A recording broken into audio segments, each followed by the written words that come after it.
अमीर सहेली का बड़ा घर। क्या हुआ माँ, बहुत परेशान लग रही हो? बेटी, आज हमारे घर में अन्न का एक दाना भी नहीं बचा। माँ, तुम फिक्र मत करो। आज हमें बहुत बड़े घर से एक इनविटेशन मिला है। हमारे स्कूल में एक लड़की पढ़ती है। उसके पापा के इस शहर में बहुत सारे होटल हैं। उसने आज हम सभी कॉलेज के स्टूडेंट्स को इनवाइट किया है, माता पिता के साथ। आपको भी मेरे साथ चलना होगा। ठीक है बेटी, तो जल्दी से तैयार हो जाओ। शाम को ही हमें निकलना है। दोनों फटे पुराने, गरीबों वाले कपड़े पहनकर उस अमीर लड़की, शिवानी, के घर के बाहर पहुंचे। बंगला देखकर उसकी माँ की आंखें खुली की खुली रह गई। वो बिल्कुल व्हाइट हाउस जैसा लग रहा था। क्या हुआ माँ? ऐसा बंगला मैंने आज तक नहीं देखा अन्या। खैर, जैसे ही दोनों माँ बेटी उस बंगले के अंदर गए, तो देखा चारों तरफ एक से एक अमीर इंसान था। सबने महंगे महंगे कपड़े पहन रखे थे। तभी शिवानी उनके पास आई। दोस्तों, ये देखो, हमारे कॉलेज की सबसे होनहार लड़की। जोरदार तालियों से इनका स्वागत करो। सभी लोग उन दोनों को अजीब नजरों से देखने लगे, लेकिन शिवानी के कहने पर सब जोर जोर से तालियां बजाने लगे। बेटी, तुम्हारी सहेली इतनी अमीर होने के बावजूद कितनी संस्कारी है। हम गरीबों की भी कितनी इज्जत कर रही है। खैर, थोड़ी देर बाद खाना शुरू हुआ। सभी लोग खाने की लग्जरी टेबल्स पर बैठ गए और वेटर उन्हें खाना सर्व करने लगे। अनन्या भी अपनी माँ को लेकर एक टेबल पर बैठ गई। तभी शिवानी और उसकी माँ उसके पास आई। शिवानी की माँ बोली, शिवानी, इन्हें यहाँ बैठने को किसने कहा? इन्हें अपनी जगह दिखाओ। शिवानी बोली, हाँ माँ, आप फिक्र मत करो, मैं देखती हूँ। अनन्या आंटी, आप लोग यहाँ कहाँ बैठ गई? अमीर लोगों के बीच? आप लोग यहाँ नीचे जमीन पर बैठ जाइए, आप लोगों की जगह यही है। अनन्या हैरान होकर बोली, ये तू किस तरह बात कर रही है, शिवानी?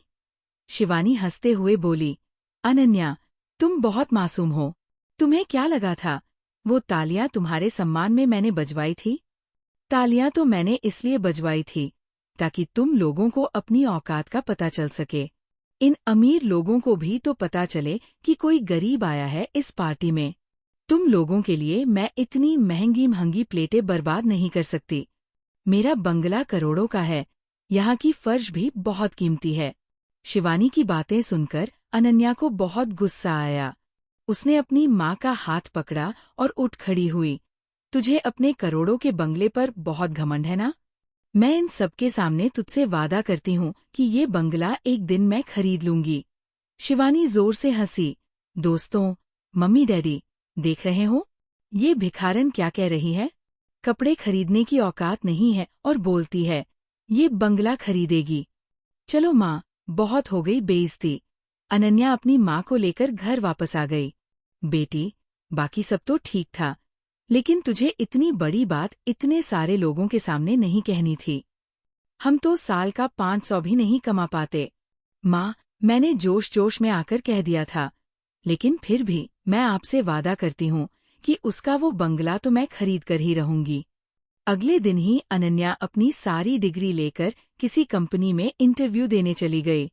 मैनेजर ने उसकी डिग्री देखी, फिर अनन्या को ऊपर से नीचे देखा और कहा, देखिए, आपकी डिग्री तो ठीक है, लेकिन आपकी ड्रेस हमारी कंपनी की पॉलिसी के खिलाफ है। इंसान के कपड़े देखकर उसकी मानसिकता का भी पता लगता है। गरीबी मानसिकता हमारी कंपनी के लिए खतरनाक है। लेकिन अनन्या ने फिर भी हार नहीं मानी। वह लगातार कई दिनों तक अलग अलग कंपनियों में इंटरव्यू देती रही, लेकिन उसे कहीं पर भी नौकरी नहीं मिली। जब काफी दिनों तक उसे कोई काम नहीं मिला, तो वो अचानक किसी रेस्टोरेंट में पहुंच गई। उसका मालिक बहुत बुजुर्ग था। बेटी, मेरे यहाँ सारे स्टाफ फुल है, मैं तुम्हें बर्तन धोने का काम दे सकता हूँ। ठीक है बाबा, मैं ये काम करने को भी तैयार हूँ। तो अब अनन्या उस होटल में बर्तन धोने का काम करने लगी। फिर एक रोज उसके मालिक ने कहा, बेटी, आज हमारे सारे हलवाई गाँव गए हुए हैं, क्या तुम्हें खाना बनाना आता है? हाँ बाबा, मैं बहुत अच्छा खाना बना लेती हूँ, आपने कभी मुझे मौका ही नहीं दिया। देखो, मेरा भरोसा मत तोड़ना, क्योंकि आज हमारे होटल में इस शहर के बहुत बड़े आदमी आने वाले हैं। इस शहर में उनके सैकड़ों होटल हैं। खैर, अनन्या खुशी खुशी खाना बनाने लगी। थोड़ी देर में उनके होटल में उसकी सहेली शिवानी अपने माँ बाप के साथ आई। इसका मतलब बाबा शिवानी के पापा की बात कर रहे थे। शिवानी अपने माँ बाप के साथ एक टेबल पर बैठ गई, लेकिन उसने अनन्या को बर्तन धोते हुए और खाना बनाते हुए देख लिया था। थोड़ी देर बाद अनन्या उन सबको खाना सर्व करने लगी। शिवानी ने मजाक उड़ाया, तू तो मेरा बंगला खरीदने वाली थी ना, और यहाँ पर बर्तन धो रही है, खाना बना रही है और हमारे लिए खाना सर्व कर रही है। शिवानी की माँ बोली, बेटी, इन गरीबों के मुंह नहीं लगते, चुपचाप खाना खाओ। बेचारी अनन्या उस वक्त कुछ नहीं बोल पाई। अब वो दिन रात मेहनत करती जा रही थी। अब वो उस होटल में खाना भी बनाती थी, बर्तन भी धोती थी, इसलिए वो अच्छा खासा कमाने भी लगी थी। फिर एक रात उसकी माँ ने कहा, बेटी, अब हमें खाने पीने की कोई समस्या नहीं है, लेकिन तूने जो इतनी बड़ी बात बोली थी ना कि उसका बंगला खरीद लेगी, ये तो कहीं से भी संभव नहीं लगता। लोग तुझे हारा हुआ ही समझेंगे। माँ, ना वो बंगला कहीं भागा जा रहा है और ना ही मैं। मुझे ऊपर वाले पर पूरा भरोसा है, एक ना एक दिन वो बंगला मैं खरीद कर रहूंगी। तो ऐसे ही दिन बीत रहे थे। फिर एक रोज अनन्या के होटल में एक बहुत बड़े मंत्री जी आए।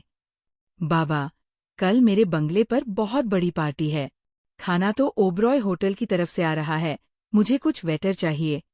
बाबा ने अनन्या से कहा, अनन्या बेटी, आज शाम को तुझे मंत्री जी के यहाँ जाना है, वेटर स्टाफ को लेती जाना, बहुत अच्छा पैसा मिलेगा।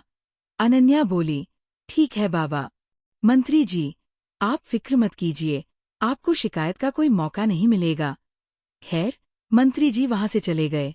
रात में अनन्या अपने सभी वेटर्स को लेकर मंत्री जी की पार्टी में पहुंची।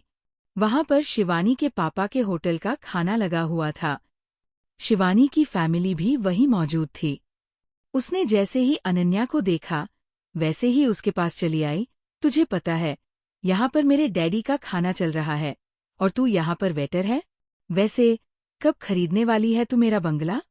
शिवानी अनन्या से बात कर ही रही थी कि तभी कुछ मेहमान अचानक चिल्लाने लगे, मंत्री जी, ये सब क्या है?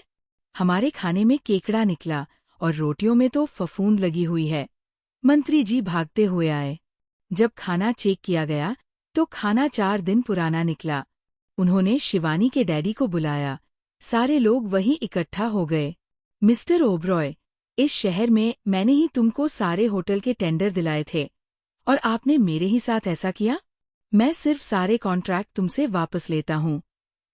मुझे तो तुम पर पहले ही शक था, लेकिन अब खाने का क्या होगा? मंत्री जी से अनन्या बोली, मंत्री जी, फिक्र मत कीजिए, मैं बस 1 घंटे के अंदर सब लोगों के लिए ताजा खाना बना दूंगी। अनन्या ने 1 घंटे के अंदर अपने साथियों के साथ मिलकर खाना बना दिया। सभी मेहमान उंगलियां चाटते रह गए। एक मेहमान बोला, मंत्री जी, आपको ऐसे लोगों को मौका देना चाहिए। इस लड़की के हाथ में तो अबॉय साहब के खाने से 10 गुना बेहतर स्वाद है। मंत्री जी बोले, अनन्या बेटी, आज से शहर के होटल के सारे टेंडर मैं तुम्हें देता हूँ। मैं 10 करोड़ इन्वेस्ट भी करूंगा। उधर शिवानी का परिवार सड़क पर आ गया। उसके बंगले की नीलामी हुई और सबसे बड़ी बोली अनन्या ने लगाई। शिवानी ने खुद अपने हाथों से अनन्या को चाबी दी। अनन्या बोली, मैंने कहा था ना, शिवानी, कि मैं ये बंगला तुझसे खरीद कर ही रहूंगी। आज के बाद किसी को भी छोटा समझने की कोशिश मत करना। और वैसे अंकल, मुझे छोटे लोगों से बात नहीं करनी चाहिए ना, इसलिए मैं अब आपकी बेटी से कभी बात नहीं करूंगी। चलती हूँ, गुड बाय। उस दिन के बाद अनन्या अपनी माँ के साथ उसी करोड़ों के बंगले में खुशी खुशी रहने लगी।